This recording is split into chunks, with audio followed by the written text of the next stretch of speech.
и да часови.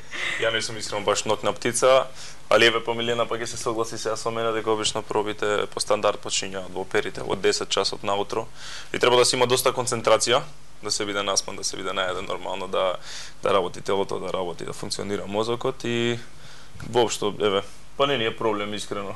Мислете дека ќе биде, ама денес не ни е проблем затоа што и морам да кажам во 11:30 не чека пробо филхармонија. Така да се радуваме затоа што атмосферата е таму прекрасна и посебно еве со две колешки и од областта на музиката, еве Јана и ти.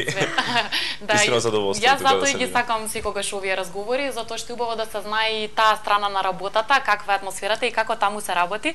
Таа ќе ви биде денеска последна генерална проба, меѓутоа имавте и претходно. Па ајде малку повеќе за атмосферата на пробите.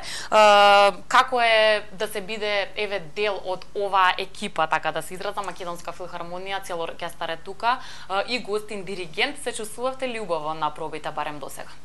До сега имавме две проби. Првата беше во понеделникот со маестрото и со пианист, каде што се договоривме околу темпата и како изведбата наша и вчера беше втората проба, денеска веќе е третата, но да ви кажам дека утре ќе имаме генерална проба, така да имаме уште две шанси. Има и утре генерална проба, добро. Големо е задоволството да се биде на сцената на филхармонија во новата сала, прекрасна е салата, убава акустика, колегите одлично свират, така да сме возбудени за концертот. Да, со Македонската филхармонија честопати настапуваат млади македонски уметници. Тука се и да кажеме оние кои што се уште се дел од образовниот процес, нели ученици од средно училиште, факултет за музичка уметност и така натаму. Се чувствувате дека имате доволно поддршка од вашите колеги со оглед на тоа што сте сепак млади македонски уметници? Дефинитивно. Пред се сме домашни. Да. Тоа е така еден одличен почеток оствари на добра соработка, а и веќе искрено еве и Милена веќе има настапувано со Македонска филхармонија. Јас имам неколку пати настапувано фестивали, додека бев студент уствари тука еве подолго време ме нема. И како што Милена спомна, мене ми е посебно драго што овој концерт заедно ќе го направиме со виенски композиции, виенски звуци, шпански, италијанска вечер. И исто така во новата сала е големо задоволство да се работи, а атмосферата, како што веќе ти каже Јана, праша уствари за филхармонија, како целата атмосфера се случува и со диригентот. Диригентот е одличен, прекрасен човек, стварно, кој што цело време ни допушта некои сопствени ствари да правиме, сопствени нешта да правиме во делата кои што ги изведуваме. Атмосферата е прекрасна, во ансамблот владее добра енергија, така да концертот ќе биде позитивен, тоа е без прашање. Да, публиката чувствува кога има ваква убава енергија, тоа најдобро се пренесува на публиката. Од почеток до крај. Од почеток до крај, навистина е така. Да, убаво е кога се работи во таква атмосфера. Сакам малку, бидејќи веќе можете да правите споредба, пред подетално да кажеме кои се вашите ангажмани, може ли да се направи споредба со публиката, македонската публика и онаа во странство, бидејќи самите спомнавте програмата, ново и новогодишен концерт, како и што доликува, има, ета така да кажам, малку поатрактивна програма, која што е прифатлива за поширока публика, не само оние кои што можеби се големи љубители на музиката, оперската уметност и ваквиот тип на музика. Меѓутоа, какво е вашето чувство? Се прифаќа ли кај нас оперската музика, операта, ваквата уметност? Имаме ли публика која што навистина знае тоа да го цени, да го почитува и да си ја даде својата оценка, нели, по завршувањето на различните типови настани или оперски изведби? Еве, јас ќе почнам. Тоа е многу добро прашање, многу добро, малце деликатно по глобално прашање. Искрено сега тоа што сум го доживел еве тука и во Австрија, тука како студент повеќе, во Австрија како по професионални ангажмани кои што сум ги имал во изминативе години. Голем дел на млади луѓе не се појавуваат на концерти за жал. Колку и да се мисли еве дека тоа е така од тука кога сме, кој знае колку Австрија идат. Не, воопшто не е така и таму тоа не е, да речеме, некоја топ тема вечер кај ќе идеш, дали ќе идеш на опера, не, воопшто не е така. Али оние ценат за тоа што пред се, ово сум го кажал многу пати, пред се они имаат имиња како Волфганг Амадеус Моцарт, како Франц Шуберт, како Јозеф Хајден. Кај нив традицијата е со векови. Кај нас е нешто може да се каже нерелативно ново воопшто, затоа што и кај нас има одлични композитори на 20-тиот век, кои што имаат одлични дела напишано, од опери до симфонии, до клавирски концерти и до се. А што се однесува до оперската уметност, например, се повеќе и повеќе млади, посебно мои пријатели, или помлади, од мојата генерација или помлади, ги гледам присутни на опери, што искрено многу ме радува и се надевам дека уште толку повеќе ќе се најде еден начин кога веќе имаме можност преку социјалните мрежи тоа да го направиме ден денес, ќе се најде начин за повеќе да се придобијат тие млади луѓе, затоа што театарот е дали е театар, дали опера, една институција каде што се учи за естетика уште од најмлади години, се учи на еден бонтон, се учи на манири како човек да се однесува, како да ги гледа улогите, например, дали има нешто поблагородно од некој актер, глумец кој што има толкава пасија, толкава страст, да застане на сцена и да глуми некоја сосема друга личност. Мислам, тоа е mind blowing, кажано. Да, оние кои што сепак не работат таков тип на работа, можеби не можат одблиску да ја разберат, меѓутоа да, сепак е нешто што е исклучително тешко и посебна улога, која е мислењето на Милена за сето ова кое што Иван го скоментира. Јас мислам дека би било многу поволно кога би имало повеќе маркетинг околу опера, класична музика.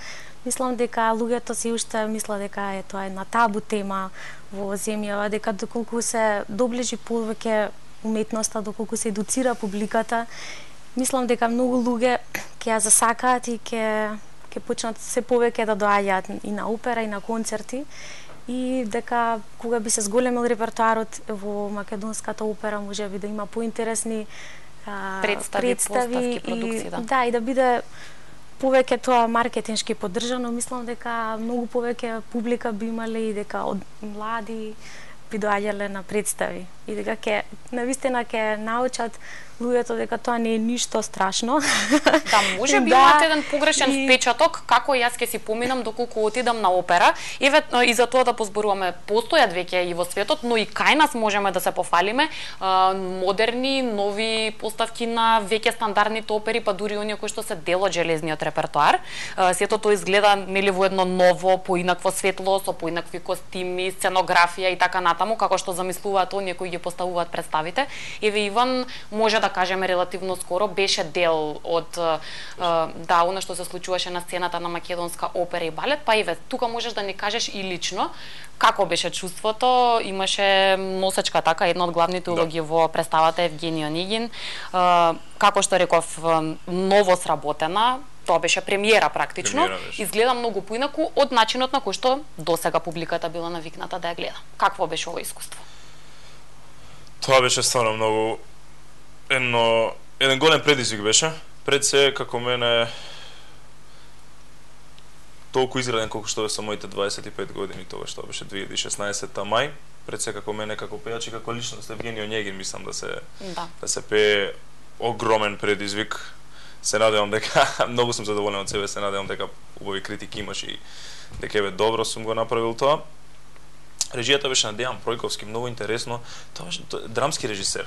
Режисер кој што работи во театар, кој што режира. И тоа не е ова единствен пат, да. Не, го правил тој друг пат, да. Но во Австрија, еве ќе ви кажам, дојде еден човек кој што на Салцбурга Фешпиле 2001 Милена сигурно знае со Николас Харнонкур, со Томас Хемсен и Илдебрандо Дарканджело, ја направил Дон Джовани.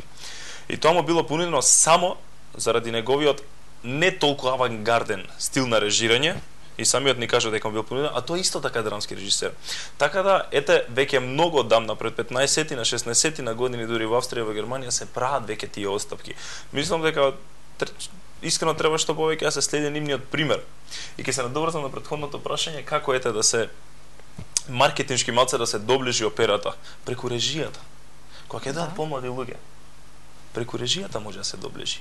Ако е бајка, треба да биде како бајка. Ако е драма, треба да направиме драма во некоја, не мора ако се одвива дејството во 18-тиот век, ние стварно баш да сме во 18-тиот век, тоа може да биде денес. Воопшто нема проблем. Толку отстапки може да се прават, но сето дека имаат смисла. Додека смислата е тука, додека вистината е тука уствари. Како треба да се одвива таа представа. Според сценариото, како треба драмата да се одвива, тоа ќе биде погодок едноставно, а исто така мило ми е што почна веќе да се прави тоа во Македонија до пред некоја година. Евгениј Онегин е типичен пример за тоа. Да. Типичен пример за тоа Евгениј Онегин. И се надевам дека ќе се продолжи со такви промени кои што кои што се нормални, кои што се секојдневни едноставно. Мора тоа да се случи, културата на едно време не може сега ние да правиме опери како во времето на 70-тите, 60-тите Павароти и Марија Калас. Ќе биде досадно. Да, тоа е Ако некој пее како Павароти, сигурно нема да биде досадно. Да, но во секој случај да, тоа е начинот да се освои публиката и не само да се освои, да се задржи, да доаѓа редовно во театар, односно на опера, тоа е можеби оној најтежок дел, меѓутоа впечатоците кои што ги добиваат нели кога доаѓаат таму се главната причина дали ќе се вратат повторно или можеби нема да сакат, тоа е најлошата варијанта, повторно да доаѓаат или би имале отпор. Добро, споменавме веќе неколку пати, двајцата по неколку години веќе функционирате надвор од нашите граници. Повторно сакам да искоментирам еден момент кој што ќе се согласите со мене, постои во Македонија, тогаш кога човек ќе се определи професионално да се занимава со музика. Често ги слушаме тие коментари, па зошто? Како ќе го правиш тоа тука кај нас? Немаме многу куќи или институции каде што човек може да функционира и да биде редовно дел од сцената, а сепак имаме голем број на уметници. Каква беше ситуацијата кај вас? Имавте ли поддршка? Тука од Милена ќе почнеме затоа што кај Иван повеќе знам каква е ситуацијата. Да, поддршка во секој случај дека има. Да. Јас не потекнам од музичка фамилија, но моите родители секогаш ме поддржувале во моите одлуки и многу сум среќна поради тоа. Нормално без поддршка од фамилијата никогаш не би успеале до каде што сме. Јас почнав од средното музичко, директно и бев борец и верував дека јас ќе останам во Македонија и нема како многу мои колеги да ја напуштам земјата, но за жал не ми беа доволни сите и околности и услови кои се нудеа по завршувањето на факултетот и не ми беше доволно. Моите апетити беа многу поголеми. Така одлучив пред 9 години да одам на магистарски студии во Виена. И по завршување на студиите останав таму да работам. Сега работам и во Германија и во Чешка на релација помеѓу трите. Оке, ќе позборуваме многу повеќе за тоа, да го слушнеме само Иван, како и зошто и ти си замина од Македонија. Да, многу млади луѓе навистина, па еве и во светот на уметноста тоа го прават. Кои се главните причини, а од друга страна треба и храброст за човек тоа да го направи. Не е едноставно да отиде човек, особено во земји каде што, како и самиот кажа, ова е една многу голема традиција. Луѓето, децата што од мали се така воспитувани, имаат поголем интерес кон уметностите, а сега нели вие треба да отидете таму и да се вклопите во целиот тој свет. Така е. Доаѓам од музичка фамилија, јас веќе ти го знаеш, што ви Милена го знае тоа. Фала Богу, имам прекрасни родители, окружен во прекрасна фамилија, прекрасни пријатели кои што секогаш ме поддржуваат во врска со тоа. На 20 години мене ми стана јасно дека ова сакам да го правам. Со 19 почнав, на 20 ми стана јасно. Не беше дел од средно музичко училиште? Воопшто не. Во гимназија завршив. Брзо се снајдов на музичката академија затоа што сакав тоа да го правам. Кога нешто се сака, се има волја да се направи, ќе се направи тоа дефинитивно. Што се однесува од Австрија, секој уметник, сега не зборам за друга професија, него конкретно за уметничка професија, посебно во оперската уметност, во класичната музика, ако имаш амбиции, мора да идеш таму. Нема друго. Нема друго. Не е дека ние тука немаме услови или во Србија немаат услови или не знам во Португалија немаат услови, јас земав карикирам. Но таму него едноставно таму е центарот. Кога ќе се види од Јужна Кореја, од Америка, од Австралија, дури од Лондон кој што има феноменална академија доаѓаат тука. Така да воопшто не е срамота да се каже тоа дека сме напуштиле земјата само за да се оди таму. Тоа не прави помалце, не знам, патриоти или помалце желба имаме да сакаме да настапуваме тука. Ова го кажувам со една цел затоа што многу често во последно време на тоа се гледа на негативен начин ако се напушти земјата. Не се гледа на пример како овој дечко, оваа девојка имаат амбиции и сакаат стварно нешто многу да постигнат. Значи не се работи само за нив, него се работи исто така и ние да се представиме во Виена. Точно така. Не само ние што ќе научиме таму. Друг аспект е ние како се представуваме таму, пред професори, пред пријатели, према луѓе кои што ги запознаваме во институции каде што работиме. Ние представуваме нашата земја, ја представуваме нашата фамилија и се представуваме самите себе си. И како ние се представиме, тоа ќе се одликува на нив, затоа што Македонија е мала земја и нема многу луѓе кои што знаат многу работи за нас себе. Дури многу луѓе тука не знаат многу работи за нас. И ние мораме сега тоа да им го кажеме на тие луѓе таму. Да, токму затоа ти самиот кажа, навистина не смееме да гледаме негативно на ова, дека Никако, млади луѓе никако. заминуваат за да се надоградат. Меѓутоа, од друга страна, моја желба, претпоставам и така треба да биде, што почесто пак да ве гледаме тука како настапувате на нашата сцена, за да, како што и самиот кажуваш, луѓето и јавноста знаат многу повеќе за вас. Па чувствувате ли дека има и сега, но и дека во иднина ќе има уште повеќе простор за такво нешто, да ве гледаме и тука на нашата сцена, не само единствено на сцената на македонска опера и балет, еве и на останатите, без разлика за какви настани или опери станува збор. Ќе ве гледаме ли во иднина повеќе отколку досега тука кај нас? Тоа би било мое големо задоволство. Навистина би сакала. Да, знам дека тоа зависи од многу нешта, но пред се тука треба да е и вашата лична желба, нели, да биде тоа така. Јас оваа година имав среќа да гостувам повеќе пати. Ова е веќе втор пат со Македонската филхармонија. Ова лето бев на Охридско лето, гостин, исто така многу ми беше драго и задоволство и навистина се надевам дека ќе не викаат почесто, ќе гостуваме, ќе бидеме дел од случувањата во земјава. Да, мило ми е тоа да го слушнам, затоа што слушаме и такви коментари од македонски уметници и воопшто наши успешни луѓе дека не се чувствуваат убаво најмногу тогаш кога се дома или дека најмногу ги критикуваат тогаш кога настапуваат или функционираат тука. Мораме да ги смениме тие некои наши навики и перцепции, да го сакаме и почитуваме нашиот квалитет, без разлика каде се надградил или оформил. Не, мислам дека не се работи за тоа дека негативно гледаат луѓето. Не, напротив. Треба само да биде на правилен начин представено тоа. Треба само една мала, како да кажам, позитивна атмосфера да се направи на концертот за да се осети и одма ќе се сменат тие гледишта едноставно. Но тоа може само да се направи ако нешто е добро сработено, ако нешто е добро направено. Не мора секогаш, мислам, ние кои ќе отидеме у најголемите опери, секогаш можеш да најдеш нешто што е нешто негативно кое што се случува дали го представата, дали на концертот. Треба позитивните работи да се гледаат. Ако се повеќе, одличен бил концертот. А што се несува до македонската публика, лично мене ми е задоволство тука настапувам. Тука можат моите родители да ме слушаат. Постарите членови на мојата фамилија, пријателите, буквално сите тука можам да ги поканам и едно големо задоволство и мило ми е што кога ќе се вратиме тука, одиме во емисии, на интервјуа, голема медиумска експонираност имаме, така да се надевам дека во иднина и во блиска иднина и во далечна иднина многу често ќе се враќам. Дека ќе биде така, да. Еве зборуваме дека настапувате и функционирате надвор од нашите граници, тоа убаво звучи од страна, но еве да биде појасно за нашите гледачи. Како е човек да стигне воопшто до таму? Ова е свет на уметност, свет на музика, значи сцената не може ништо да се окрие, тогаш кога таму ќе излезете, не можете да скриете кој сте и што сте.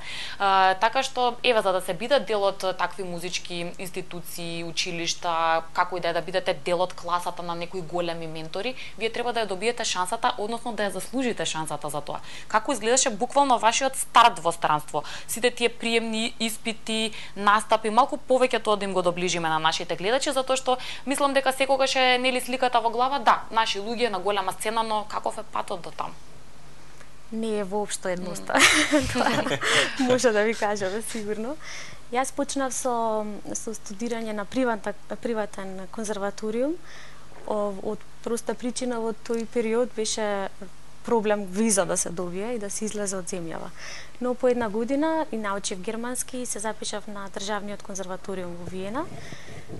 Се спремав со повеќе професори за приемниот испит и успеав да добијам место и во класата за соло пеење и за оперско студио.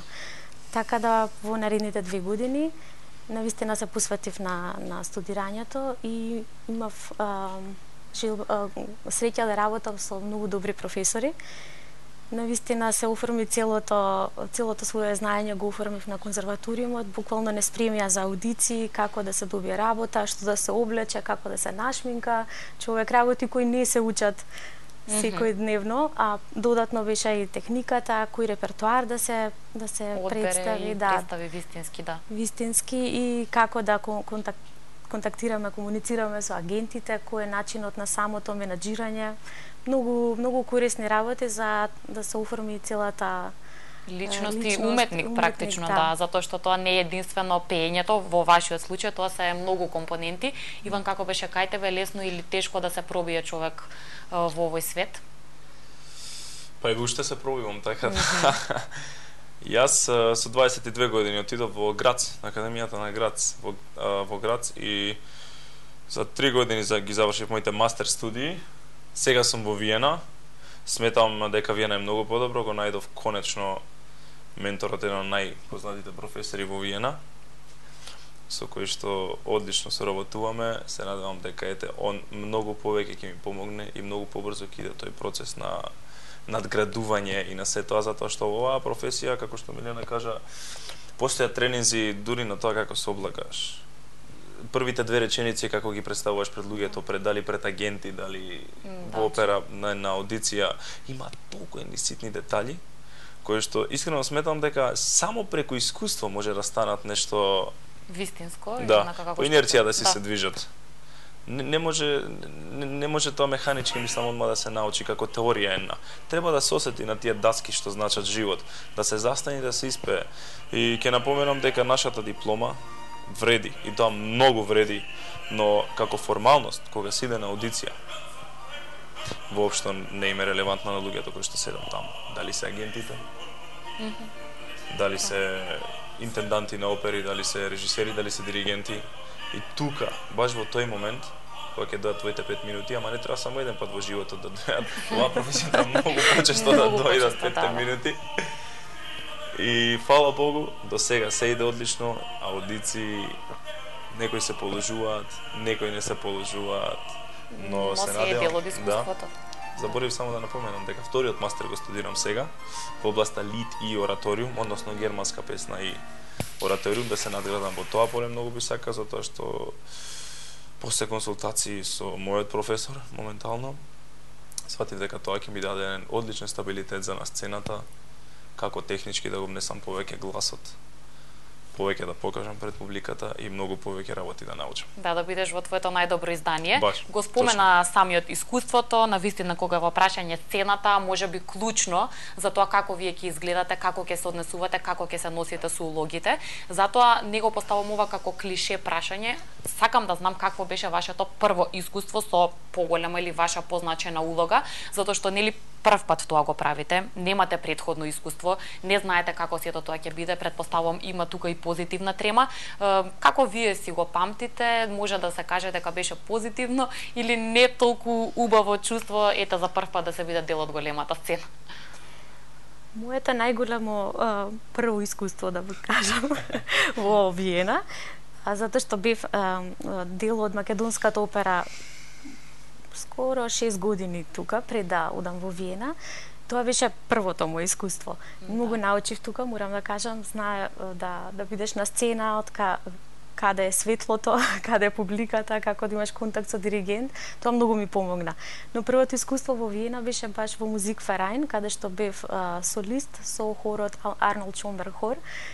И тоа искуство никогаш нема да го заборавам, бидејќи бев навистина многу возбудена. Имав отприлика можеби 2 минути пеење, но тоа бев толку возбудена што после концертот не се сеќавав повеќе на деталите и на како поминало сето тоа. Снимката ја слушав, ја гледав, беше добра, возбудена бев. Диригентот беше одличен и навистина многу ни помогна за сето тоа да функционира. Значи позитивни впечатоци од првиот поголем или посериозен настап. Иван? Кај мене првата улога која што добив беше на Академијата во Грац. Првата улога која што добив, тоа беше многу интересно искуство. Правевме на комедија. Но нема да говорам за тоа, ќе говорам за првата еден голема улога, како што ти веќе кажа. Спомна во операта во Грац, Викомте Каскада во Веселата вдовица, бе еден од најмладиот солист бев устори таму. Со мало искуство, стварно со мало искуство, може имав 7-8 представи, 10 представи максимум да сум имал пред тоа. Многу интересно во оперска куќа како колегите одма те прифаќаат. И на секоја проба одма стануваат, основи уствари улогата. Доаѓаш на проба, што и да се проба наједнаш доаѓа 10 часот. Проба, идеме. Пам првиот акорд е свири на клавир, сите се влезени во улогата. Тогаш сватив дека го стварно ја сакам оваа работа да ја работам, што сакам, и сакам се од себе да дадам, целата енергија, дури на проба да ја дадам целата енергија, треба најважната работа кај еден пејач е поп пејач, оперски пејач, каков и да се приспособи животот кон професијата. Мора. Мора да се знае кога се иде у кревет, мора да се знае кога се станува, мора да се знае кога се доручкува. Мора да се спланира денот. Мора, за да си има концентрација, за да си има енергија за да се направи тоа. Тоа јас го научив таму на тие проби. И имавме одлични 14 представи со таа улога, како што рекол, но ќе ти кажам само за тремата која што ја споменам. Да. Трема искрено, еве Милена мислам дека ќе се согласи со мене, после толку многу проби, да речеме, кога се е средено во една представа, режиски е средено, музички е средено, тоа толку пати си има пробано и генералната представа е како една представа, устварите, за да не поминам, генералната проба е како една представа. Да. Трема не постои, се е средено. И све се случува по инерција, вергла, нема проблем. А концерт додека пак, за мене лично е нешто многу потешко да се направи. Да се спреми сосема поинакви искуства. Сосема е поинакво. Затоа што на концерт треба од глава до петица твоето цело тело, таа енергија што имаш без многу трчање на сцената, кое што се случува многу представи, треба да им ја даеш на публиката целата твоја енергија, да им го раскажеш сиот тој текст кој што го пееш во дали се рите, дали се песните, посебно еден циклус кога се пее, мислам кој предизвика тоа. Значи потешко е човек да освои публиката тогаш кога има ваков. Многу потешко. Празно е. Знаете, разликата е во тоа што кога е концерт имаме понекогаш 2 минути за една арија. За 2 минути треба човек да се стави во ликот, немаме костим, тогаш е концертна облека, тогаш е Милена на сцената и ја пее таа улога. Доколку кога е опера, освен пробите од 2 месеци, костимот, атмосферата, цела, едноставно се ставаме во филм и е многу полесно да пееме и да ја представиме целата музика преку ликот. Да, музиката или улогата. Иван спомена и отвори една тема која што е многу интересна за мене, а тоа се нарекува дисциплина, затоа што спомна човек треба да има да го испланира денот, да биде нели буквално да се придржува кон она што се нарекува негов стил на живота, тоа го бара професијата. Во секој случај дека не само Македонија, туку и Балканот по овие работи малку се разликува од останатиот дел од светот. Ова не го кажувам единствено во негативна конотација, тоест воопшто, затоа што сум имала прилика да разговарам и да имам интервјуа со, да кажеме, уметници или режисери или продуценти кои што доаѓаат токму во Македонија или на Балканот затоа што сакаат таа дисциплина и нивен начин на работа да видат како ќе функционира тука со нели нашиот сензибилитет, нашиот менталитет, нашиот пристап кон работата. Овдека се чини дека не е баш се толку строго. Понекогаш знаеме да бидеме понедисциплинирани, но сето тоа дава сосема една поинаква димензија на нештата. Еве сега вас ве молам да направите споредба, сте настапувале и тука, сте настапувале и таму. Говорам споредба во процесот на работа, сето она што се нарекува проби, додека да се дојде до финалниот производ. Мене ми беше многу тешко на почетокот да се навикнам на тоа дека пробата ако почнува во 10, почнува во 10, но тоа не значи дека треба во 10:00 да бидам таму. Тоа значи дека треба малку порано. 20 на минути да бидам таму, распеана со целата енергија, како што каже Иван, присутна таму и тоа го научив добро во првата година во Виена и сега знам што значи да биде човек спремен, потоа околу спремањето на улогата до кога учам например на француски, на италијански, работиме со стручњаци пред се во јазикот, за изговорот, за точно што значи како треба дуплите консонанци во италијански, што значи германски. За сето тоа ќе се служи Иван колку работа има. Да. И тоа треба се да биде подготвено до првата проба, со корепетиции, со се, да кога ќе дојдеш во театар на првата музичка проба се функционира безпрекорно. Тука кај нас тоа што сме понедисциплинирани понекогаш, пак ја кажам, не одиме во смисла сето ова да го критикуваме, туку да направиме разлика, затоа што сепак нели тоа е еден свет, ова е друг свет, не значи дека човек не може да функционира, само што треба да биде поинаков и самиот претпоставува. Едноставно мислам дека и не бевме доволно информирани како сето тоа треба да функционира и што значи дисциплина. јас од мој аспект можам да кажам дека не знаев дека едно дело така се спрема.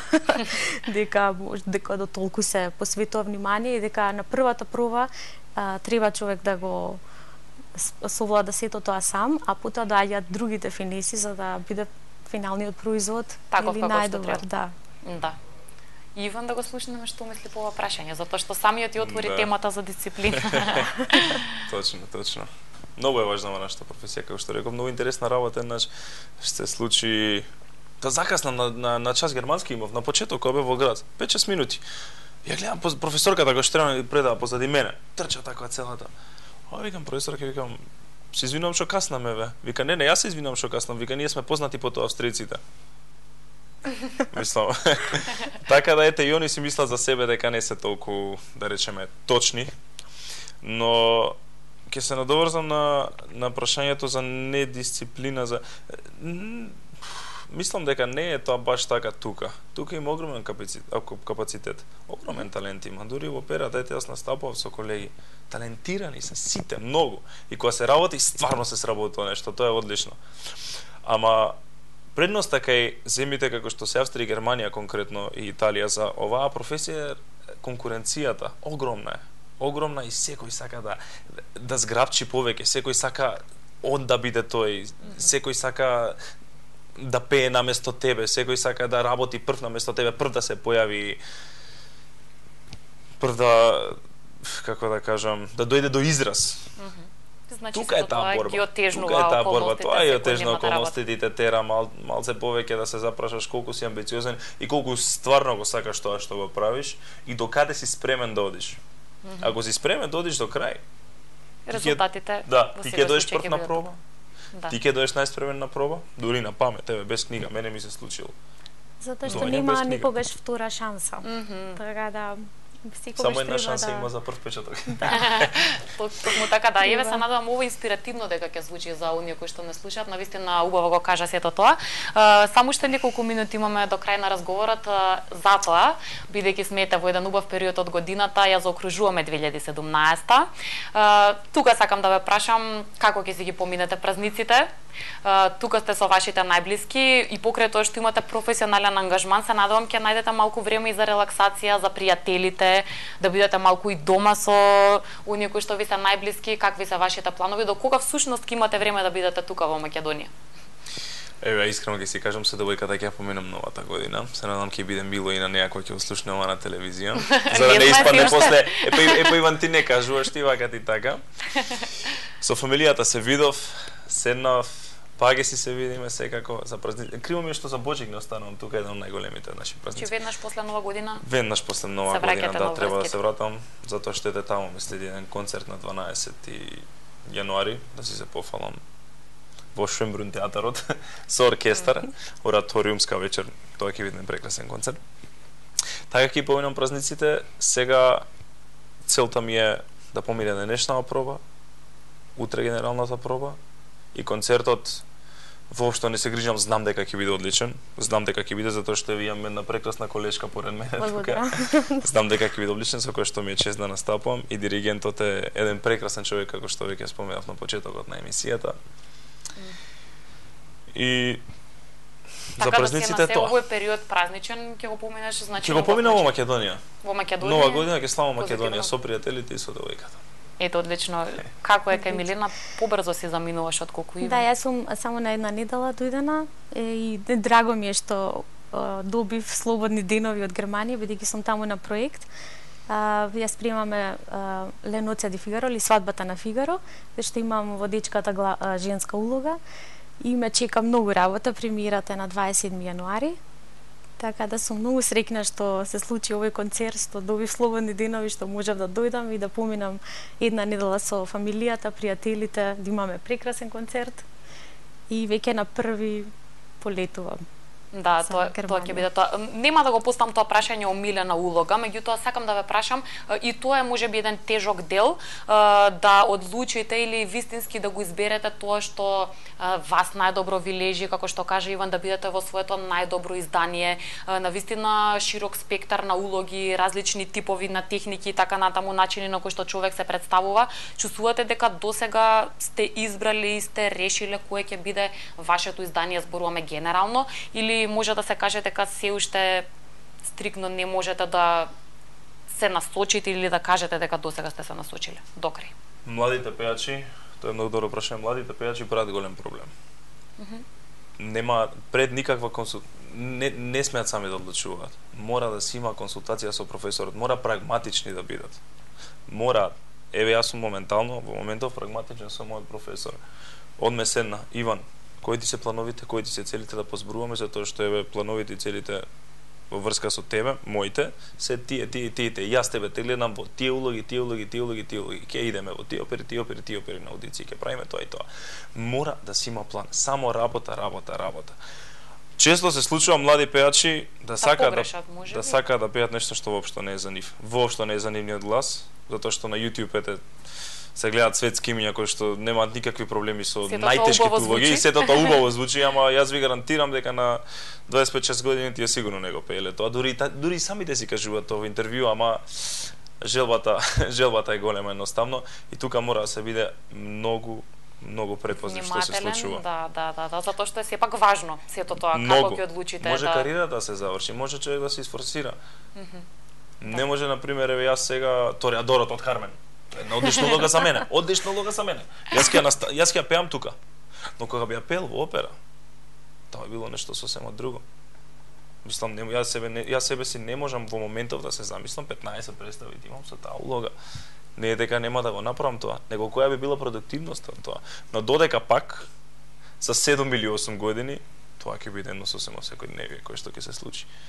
Ти посакувам на вистина да биде така и верувам дека ќе биде така затоа што имаш таков пристап кон работата. Предпоставам ќе се согласиш со ова што се согласувам. Јас тој период веќе го поминав, сега си го одредив својот фах и многу сум среќна за сите улоги кои ми следуваат. Оваа година, освен Сузана, потоа ќе пеам Виолета во Травијата. Тоа се две улоги кои секој сопран би ги посакал.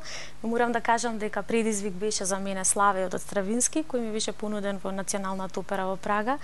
И тогаш навистина мислев дека не сум спремна за таков чекор, но кога човек ќе се мотивира, беше правиот избор и драго ми е што прифатив. Така да некогаш треба и храброст малку. Баш. Јас многу ви благодарам за убавиот разговор, за тоа што утро одвоивте време и желба да бидете мои гости во Македонија денес. Нормално ќе ви посакам да имате многу успеси, многу среќи и убави моменти во новата година и искрено верувам дека ќе уживаме во четврток вечер во новогодишниот концерт на сцената на Македонската филхармонија. Ви посакувам навистина се најубаво и што еднаш ви благодарам од срце. Благодарам, беше наше задоволство. Се надевам дека имавме убав и позитивен старт на денешното издание на Македонија. Денес го најавивме новогодишниот концерт на Македонската филхармонија и позборувавме малку повеќе за тоа како функционираат нашите млади уметници кои што не представуваат на секаде низ светот еве на убав и успешен начин. Бидете и понатаму заедно со Македонија денес, ќе заокружиме со музика, потоа се тука најновите вести, а одново се враќаме и назад во студиото со нови разговори. Now I have the time of my life. No one ever felt like this before. Yes, I swear it's the truth, and I owe it all to you. 'Cause I had the time of my life, and I owe it all to you.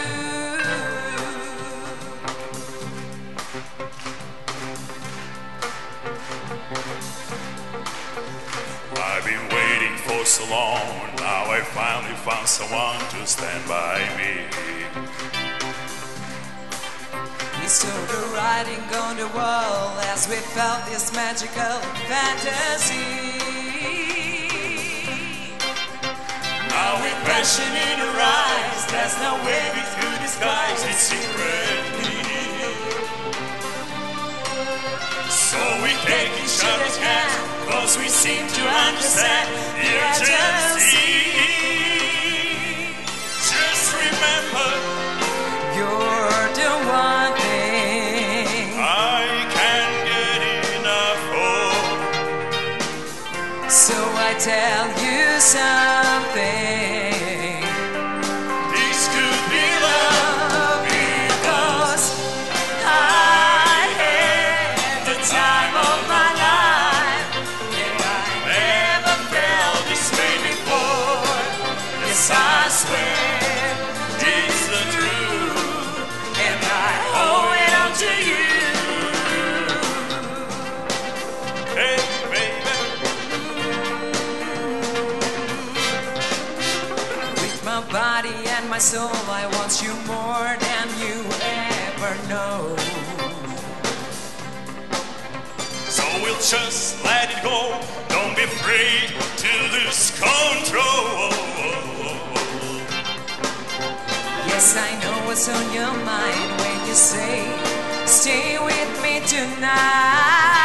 Stay with me tonight, remember, you're the one thing I can't get enough.